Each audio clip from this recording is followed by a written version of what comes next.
true, scary story. I live in a pretty quiet area.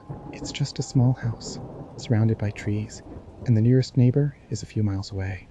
One night, I was home alone, which wasn't unusual for me. My parents were out of town, so I planned to just relax, watch some TV, and maybe read before bed. It was just a normal night until I heard the noise. At first, it was just a light tapping sound, like something knocking against my bedroom window.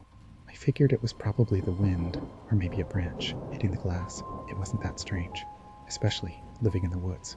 But the tapping didn't stop. It kept going. Tap, tap, tap. Over and over again. I tried to ignore it, but it started making me uneasy. After about 10 minutes of this, I finally got up and walked to the window.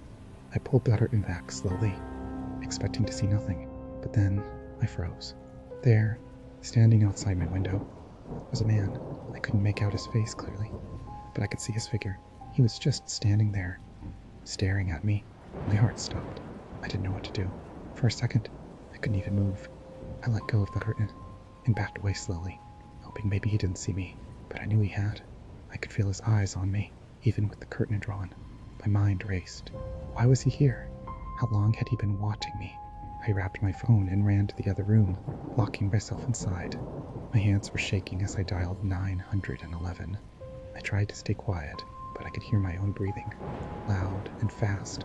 I told the operator what was happening, and she said the police were on their way. The tapping started again.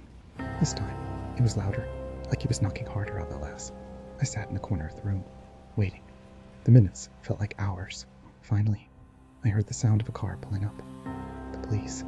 I didn't dare move until I knew they were there. When I opened the door, I saw the flashing lights outside and felt a wave of relief. The police searched the area, but didn't find anyone. No footprints, no signs of anyone having been there. But when they checked the window, they found something disturbing. Smudges on the glass, right where the man's face had been pressed against it.